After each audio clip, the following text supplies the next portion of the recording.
sir. Pila imo kabuok? Sawadikap to kunakap. Araw nga po pala ng Sabado at syempre walang paso. Maaga nga pala ako nagising. At nag-iisip na naman ako guys kung anong ulamin namin. Flex ko nga rin pala yung nabili ng camping chair na kapatid ko guys. Sobrang ganda. Ang lambot upuan. At saka pwede mo rin ilagay yung coffee mo dito guys. At mag chill.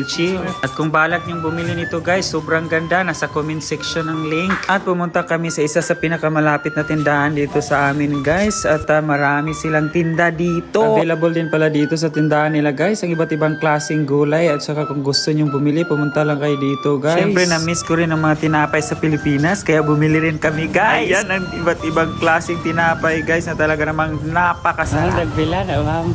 Tagsing ko lang sir. Pila imo kabuok? Wala discount. At apakalamig na pala ang simoy ng hangin ngayon guys dito sa amin. At syempre kitang-kita nyo naman ang weather ngayon guys. Ang sarap maglakad ngayong araw na ito guys. At pagkatapos namin bumili guys, umuwi na agad kami. Dito na lang din pala kami dumaan sa plaza guys. Ito nga pala ang plaza ng Barangay Bangahan guys. Napakalinis nga naman guys. Tingnan nyo. Nakarating na din pala kami sa bahay guys. At ito yung nabili namin. May tinapay at saka pang sahog ng samunggo guys. Meron din kaming sayote, gabi, at saka talong. At ang bagoong din guys. At bumili na din kami ng mantika guys. At saka beeflo. So yun lang guys. Maraming salamat sa inyong panonood. Until the next video. This is Vidi Pasino. Dito.